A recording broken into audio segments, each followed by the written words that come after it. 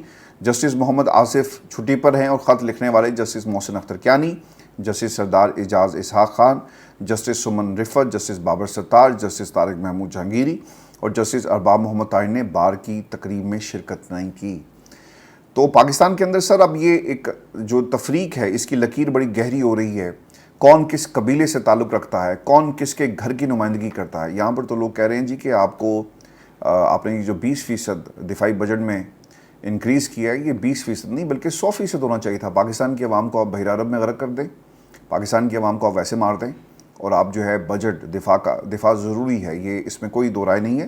لیکن یہ بھی ہمیں سوچنا ہوگا کہ ہم پاکستان کی عوام کے ساتھ کیا کرنے چاہ رہے ہیں. کیا ہم واقعی حالت جنگ میں ہر وقت رہیں گے؟ ہماری پالیسیز کیا ہیں؟ پاکستان میں سرحدوں پر تو حفاظت اور دفاع کرنا یقیناً اس کے اوپر آپ پیسہ خرچ کریں, لیکن جو معاشی محاذ کے اوپر, عدالتی محاذ کے اوپر, انصاف کے محاذ کے اوپر, پاکستان کی عام آدمی کی زندگی کے محاذ کے اوپر جو روزانہ وہ جنگ لڑ رہا ہے, اس کا دفاع کون کرے گا؟ لوگوں نے لندن میں بیٹھ کر تو بڑا آسانی سے کہا نا جی کہ آپ 20% کی بجائے 100% کیوں نہیں کر رہے. جن کو علی بے بھی نہیں پتہ صحافت کی, آج وہی سوالات جو ہیں وہ لے کر پاکستان میں ہے. اور میں نے آپ نے اگر غور کیا ہو, میں نے تو ویڈیو دیکھی ہے جس میں جب یہ سوال پوچھا گیا تو ہنا ربانی کھر صاحبہ جی مسکرا رہی تھی اور پیپلز پارٹی والے پریشان تھے. نون لیگ والوں سے یہ سوال ہوا, خرم دستگین نے اس کا جواب بھی دیا کہ یہ دفاع اور پیسے اور حالات کے مطابق ہم اس پہ انکریز کرتے ہیں. لیکن وہ بھی سوچ رہے ہوں گے کہ یار ہم نے جن کے ساتھ یاری لگائی, اب ہمیں یہ یاری جو ہے نبھانی پڑ رہی ہے. تو سر جب آپ اس طرح کی یاریاں لگاتے ہیں نا تو پھر آپ کے ساتھ یہی کچھ ہوگا. جمہوریت کے ساتھ اگر آپ یاری لگاتے تو پھر آپ کو نہ اس قسم کے سوالات کا سامنا کرنا پڑتا اور نہ ہی آپ کے پاس یہ سچویشن ہوتی جس میں آپ کے پاس جواب نہیں تھا اور پیپلز پارٹی والے لوگ جو ہیں وہ مسکرا رہے تھے. میں بھی آپ کو خبر یہ بھی دے دوں, عظمیٰ بخاری اور کے شوہر اور نون لیگ کے رکن صوبائی اسمبلی سمیع اللہ خان کی نااہلی کے لیے الیکشن پٹیشن ناقابل سماعت قرار دیتے ہوئے مسترد کر دیا گیا. ویل ڈن, یہی توقع کی جا سکتی ہے پاکستان کے موجودہ نظام سے. تو شاباش موجودہ نظام. پی پی 145 لاہور ہے جی. پھر لاہور ہائی کورٹ کے جسٹس سلطان تنویر احمد پر مشتمل الیکشن ٹریبونل نے تحریک انصاف کے رہنما یاسر گیلانی کی انتخابی عہدیداری پر سماعت کی. وہاں پہ سماعت جاری رکھیں گے, وہاں پر اسے رد نہیں کریں گے. مسلم لیگ نون کے رکن قومی اسمبلی سیف الملوک کھوکھر کی NA 126 سے کامیابی کے خلاف انتخابی عہدیداری ناقابل سماعت قرار دیتے ہوئے مسترد کر دی گئی. یعنی مسلم لیگ نون کے خلاف جب بھی کوئی درخواست آئے گی تو آپ اسے فوری طور پر مسترد کریں گے. پھر اس کے بعد ٹریبونل نے MNA سیف الملوک کھوکھر کی کامیابی کے نوٹیفیکیشن کو درست قرار دے دیا. تو سر یہ وہ وجہ ہے. لوگ آپ کو یوتھیا کہتے ہیں. آج میں امتیاز گل صاحب سے بات کر رہا تھا تو مجھے بہت ہی دکھ ہوا. انہوں نے برملا کہا کہ میری ٹائم لائن پر آ کر لوگ کیا کیا الفاظ استعمال کرتے ہیں, عمرانڈو, یوتھیا. دیکھیں حق کی بات کرنا اگر یہ سب کچھ ہے تو پھر اسی طرح ہی ہے بھائی. میں نے اس سے پہلے بھی اپنے پروگرامز کے اندر بات کہی کہ مریم نواز اس وقت سیاست میں نہیں آئی تھی. Maryam Nawaz Harley street clinic پر کھڑے ہو کر اپنی والدہ کے بارے میں بات کرتی, پاکستان کی حکومت پر تنقید کرتی اور لوگ ان کے اوپر جملے کستے. میں اس وقت بھی کہتا تھا کہ یار وہ اپنی ماں سے ملنے آئی ہے, جب سیاست میں آئے گی یا سیاست کے اندر 2 نمبری ہوگی تو ہم بات کریں گے. لیکن یہاں پر ماں کا معاملہ ہے. ہم نے اس وقت بھی ساتھ کھڑے ہوئے, آواز بلند کی اور جو کچھ ہو رہا تھا اس وقت بھی محکمہ زراعت تھا. پاکستان کی عوام کو بھولنا نہیں چاہیے. لیکن یہ الگ بات ہے کہ جو کچھ آج پاکستان کے اندر ہو رہا ہے یہ اتنا ظلم 78 برسوں میں نہیں ہوا. نون لیگ کے ساتھ یہ سب کچھ نہیں ہوا, پاکستان پیپلز پارٹی کے ساتھ یہ سب کچھ نہیں ہوا, ملک کی کسی دوسری جماعت کے ساتھ یہ سب کچھ نہیں ہوا جو آج پاکستان میں پاکستان تحریک انصاف اور ان کے فالوورز کے ساتھ ہو رہا ہے. چلیں پاکستان تحریک انصاف کے فالوورز کو اپ سائڈ پہ رکھیں. جو کچھ پاکستان کی عوام کے ساتھ ہوا ہے اس بجٹ کے بعد ایسا بھی کبھی نہیں ہوا. کسی کے پاس کوئی جواب نہیں ہے. بجلی کے بل کون دے گا, گھر کا خرچہ کیسے چلے گا, بجٹ آپ کیسے بنائیں گے, سب کچھ تباہ و برباد ہو گیا. اللہ تعالیٰ پاکستان کے حالات پر رحم کرے. ہمارے دفاع میں, ہمارے بچوں کی زندگیوں کے دفاع میں, ہمارے جو آپ زندگی اور یہ جو معاشی جنگ لڑ رہے ہیں, پیٹ کی جنگ لڑ رہے ہیں, اس کے دفاع میں کوئی بجٹ انکریز کیا گیا؟ کوئی بجٹ انکریز نہیں ہوا. چونکہ ان کے بچے مہنگے اسکولوں میں پڑھتے ہیں, ان کے بچوں کو اچھی روٹی بھی ملتی ہے, ساتھ ساتھ آپ کو ایکسٹرا کریکولر ایکٹیویٹیز کے اندر بھی یہ شرکت کر سکتے ہیں. غریب کا بچہ یا تو اس کا استحصال ہوگا یا پھر اسے جیل میں ڈال دیا جائے گا. یہی اس وقت پاکستان کے اندر آرڈر آف دا ڈے ہے اور یہی حقیقت اس وقت ہمارے سامنے ہے. تو اس حقیقت کو آپ نے جو اس وقت پاکستان میں ہمارے اوپر مسلط کی جا رہی ہے, اس کو کس طرح بدلنا ہے یہ پاکستان کی عوام کے ہاتھ میں ہے. آج عمران خان پر تنقید کرنے والا یہ جو پورا قبیلہ ہے, کل کو ان کے حالات بھی ایسے ہی ہوں گے اور اس سے بدتر ہوں گے. اور پھر وہ لوگ جن کو آج تنقید کا نشانہ بنایا جا رہا ہے, جو کل ان کے بارے میں, ان کے حق کی بات کرتے رہے, ان کے بارے میں کوئی بات کرنے والا نہیں ملے گا. یاد رکھیے گا, کردار بدل جاتے ہیں, اسکرپٹ وہی ہے. اور جمہوریت کے دعوے دار جب اسٹیبلشمنٹ سے ڈیل کرتے ہیں نا تو سر انجام یہی ہوتا ہے. پاکستان پیپلز پارٹی کو, نون لیگ کو اب احساس ہے کہ ہم عوام کے درمیان جا کر اپنی جیت کا اعلان نہیں کر سکتے اور نہ ہی پاکستان کی عوام نے ہمیں ایکسیپٹ کرنا ہے. تو لہٰذا ہم اب کیا کریں گے, ہم اسٹیبلشمنٹ سے ڈیل کر کے گیٹ نمبر 4 کے آگے بیٹھ کر اسی طرح پاکستان کی حکومت میں ہماری انٹری ہوگی. ویورز, بڑا سیریس کنسرن پایا جاتا ہے اگلے الیکشن سے پہلے اور بعد میں. جو الیکشن, جو حکومت سیٹ اپ ہے, حکومتی نیا سیٹ اپ ہمیں نظر آ رہا ہے, وہ اسی قسم کا سیٹ اپ ہوگا جس میں لوگوں کی پوزیشن چینج کر دی جائے گی, لیکن حکومت انہی لوگوں کے ذریعے بنائی جائے گی چونکہ ابھی ان کی بقا کا معاملہ ہے. تو پاکستان کی عوام کو اب سوچنا ہوگا کہ احتجاج اور تحریک کے بغیر کوئی راستہ نہیں عمران خان کی رہائی کا. یہی وہ راستہ ہے. جتنے لوگ آپ کو امید دلواتے ہیں کہ کل رہائی, آج رہائی, عید پر رہائی, عید کے بعد رہائی, یہ سب بکواس ہے. صرف اور صرف عمران خان کی رہائی اگر ہوگی اس ملک کے اندر، دو طریقے ہیں، یا تو تحریک چلاؤ اور ایسی تحریک چلے کہ سب کو بہا کر لے جائے، یا دوسری بات عمران خان ان کے ساتھ ڈیل کر لے۔